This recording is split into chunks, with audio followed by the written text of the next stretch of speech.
Chapter 8 of Bill Wallace's Upchuck and the Rotten Willie. Our whiskers are really important to us cats. They help us keep our balance. They tell us if an opening is wide enough to squeeze through. Our whiskers tell us all sorts of stuff. They're supposed to be straight and well groomed. The way the whiskers on the right side of my face got smushed between the screen and the brick wall, well, they're crinkled up like a wad of paper. Curled and kinky as springs, the whiskers wouldn't straighten out. It threw my whole world off balance. I staggered from behind the screen. The door made a squeaking sound. Glancing up, I saw a young man standing there. He had black hair like Luigi, but no fur under his nose. Scowling down at us, his lip kind of curled up on one side. "Hey, Uncle Luigi, there's a whole pack of stray cats out there. Want me to run 'em off?" From the other room, I heard Luigi's familiar voice. I didn't understand what he said, though. Pots and pans rattled. Then, wiping his hands on his apron, Luigi came from the kitchen. The whiskers under his nose went up on both sides when he saw me. "That's no stray cat. That's me buddy." He gently nudged the boy with the black hair aside and reached for the door. I stumbled back. I would have hopped back, only, like I said, my whiskers were kind of out of whack, and it threw my balance off. Well, anyway, I moved. "Here's my big kitty cat. How you doing today? You come for some of Luigi's wonderful spaghetti and meatballs?" I purred and stepped up to rub my cheek against his leg. When I did, I glanced down. Out of the corner of one eye, I could see my crinkled whiskers. I wiggled them. It distracted me a little. Instead of rubbing my cheek against Luigi's leg, I clunked his shin with my forehead. The impact crossed my eyes. Luigi didn't seem to notice. He squatted down and rubbed my neck. "How my boy today? You hungry, kitty?" He stopped petting me. "Where's my other friend?" Holding my breath, I cringed. "Please don't ask where the puppy is. Please, not in front of Ricky and Roscoe." Luigi looked around a moment, but he didn't say anything. "I brought some new friends for you to meet," I purred. "This is Ricky and Roscoe. They're really neat and fun, and—" "Oh, I see you bring me some new friends for Luigi."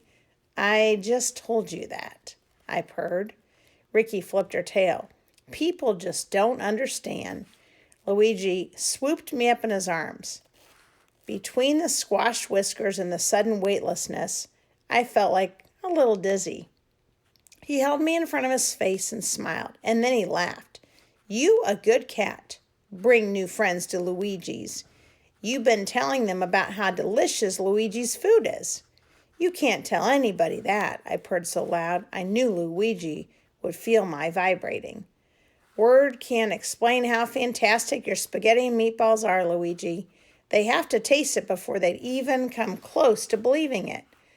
Luigi's rumbling laugh and a smile always made me feel warm inside.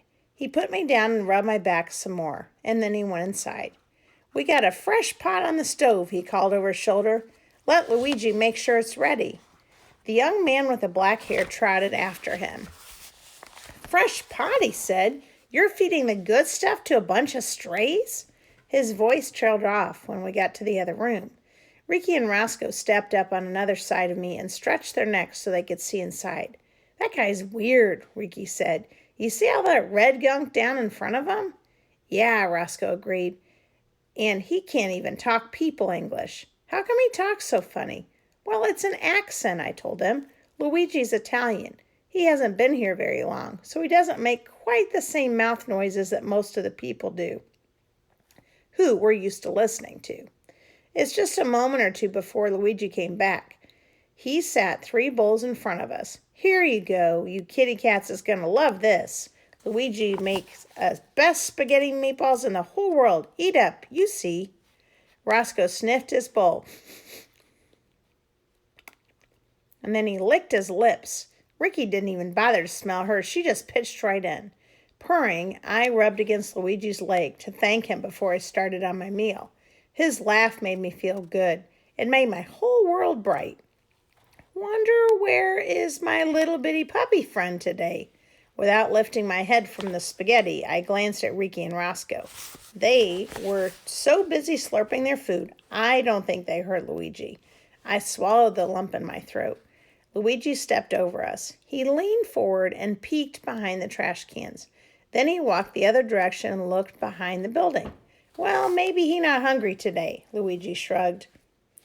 The young man with black hair stood holding the screen halfway open. I couldn't tell whether he was opening it for Luigi or guarding it so we wouldn't sneak in. I can't believe you're wasting 3 bowls of your best spaghetti and meatballs on a bunch of worthless stray cats. Why don't you just feed them leftovers or scraps out of the garbage can? The happy, pleasant smile suddenly left Luigi's face. His soft brown eyes narrowed. The corners of his mustache drooped. This one is my friend, he said, pointing down at me. Those others is his friends, so that makes them Luigi's friend too. Luigi no feed his friends leftovers. Only the best for Luigi's friends. But Uncle Luigi, the boy protested, they're just stupid cats. You dish all the good stuff out to strays, you'll reduce your profit margin. Luigi frowned. You'll lose money, Uncle Luigi, the boy explained. So? Feed junk to the bums who come in off the street or to cats and dogs. Save the good stuff for paying customers and... No, Luigi's voice was so loud and angry, I stepped back from the delicious spaghetti. No, he repeated. Money is not important. Money is a thing. Things are not important. Friends are what count in life. Luigi never turned his friends away. Luigi never feed his friends junk. Luigi loved his friends. Friends love Luigi right back. Love. That is what is important. Maybe you get older, you figure that out. With that, he pushed past the boy and went back to his kitchen. I looked down at my bowl. Luigi's spaghetti and meatballs was the most wonderful thing I ever ate in my entire life. I already gobbled down about half of it, and every bite tasted better than the one before. Trouble was, all of a sudden, I didn't feel so hungry anymore.